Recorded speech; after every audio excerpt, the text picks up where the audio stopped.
Okay, so what I want to show you is I want to show you Ballotpedia, which is a fabulous site that I've used before that I really, really like. And I like it for a lot of reasons, and some of those reasons are going to be really different from what you're used to. So, most teachers and most people I know really love it because you can come down here and you can look at sample ballot lookups, which will take you and show you what would be on your ballot. So, you put in your location. So, if I put in my location, okay, and I hit continue with zip code, it's going to say, well, what am I looking for? If I want primary election on March 2020, then it's going to look up the ballot and we're going to see who's already registered and all that. There's nothing there right now because it's too early, right? But that's what my sample ballot lookup is going to do. So closer to the election, it's going to give me all of that information, which is really helpful when you're helping students figure out, what should they vote for? What are the issues that are on the ballot? Who are the people? What are the offices? All of those things. It's also a place you can go to look at things like the 2020 presidential election, right? And they have a daily presidential news briefing. They have a list of all the candidates. I like to show my students this because a lot don't realize that there are actually people running against President Trump for the Republican nomination. Yeah, he's most likely going to get it, but it's still there.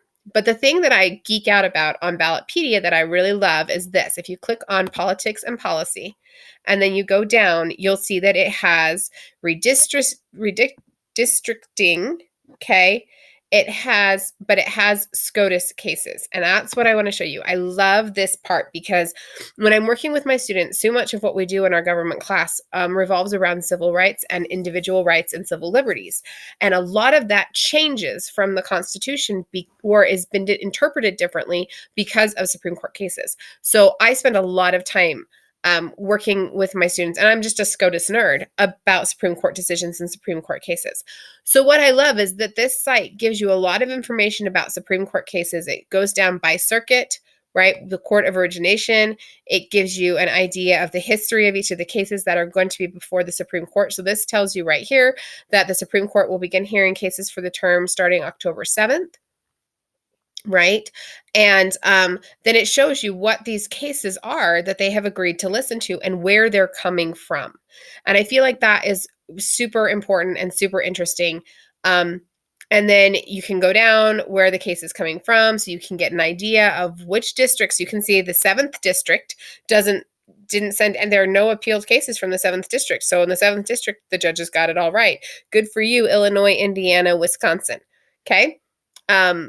And so you can see this geographic boundaries. They can see where the majority of cases are being challenged. I love that you can come over here and you search by circuit, by sitting, by announcements, active justices, case histories. Will show you information about different terms and what was decided in those terms. If you come down here, you can click on, say, Ramos v. Louisiana, and find out the history of that court case. It's just taking a minute. But here we go. Here's the highlights. It tells you the history of the case. It's a murder conviction with life imprisonment. They want to know it because it wasn't a unanimous verdict. The verdict was 10-12. They're trying to get it thrown out on that technicality. So the issue is whether the 14th Amendment fully incorporates the 6th Amendment guarantee to a unanimous verdict or not, which is a constitutional question. It gives us the timeline. It gives us the background. It gives us the wording in the 6th Amendment that's being questioned.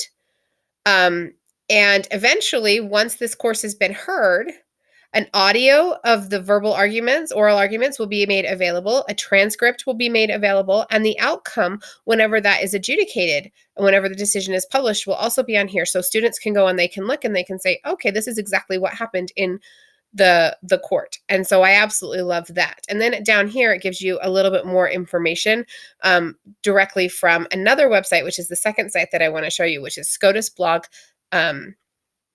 which I'm going to show you now. This was not on the original list, but I really like this website, and here's why. SCOTUS blog is a blog about the Supreme Courts of the United States, and it's specifically tailored towards law students. So people that are currently in law school, to help them understand what's currently going on at the court. And while this might not be super accessible to a lot of students. It will be accessible, especially to like AP students and to teachers to understand exactly what's going on. So there you can see the different merit cases that have been looked at in the last decade or so. You can see all the petitions that come into the Supreme Court, featured petitions, sorry, not all the petitions, but the featured ones, the ones that are most likely to be heard or have agreed to be heard. And they'll give you all the information right here. And it gets into the constitutional argument. So when you're doing a case study with your students, these are some really great sites that they can go to, because these are not for lawyers. These are for law students. So these are people who are still learning the law. And so I really like that. It also goes through, you've got statistics on here. So it will show you all sorts of different statistics about the different arguments, about the different justices and the lawyers. When they start authoring their opinions, which starts October 7th, right, on Monday, then their arguments will start, or their decisions and their dissents will start to show up here, and you will have the opportunity to read those. Like I said, most people might not find this as fascinating. I really enjoy it because I'm a SCOTUS nerd. It also has a great resources tab over here that takes you to a multimedia library, a procedures material. So if you want to teach your students how to write a brief or anything like that, it can go through some of those things. It gives you biographies on all the justices for the Supreme Court. And then there is this podcast for students if they want to learn more, or if the teacher wants to learn more about current cases that are going on. And they've got these podcast episodes that you can go in and you can listen to help you understand that. So Ballotpedia is great. Everybody loves Ballotpedia for lots of different reasons, and there's tons of things that you might like about Ballotpedia, but I wanted to point out the SCOTUS information. And then once again, like I said, the scotusblog.com, because it gives you another site, another way to engage your students when you're talking about the Supreme Court.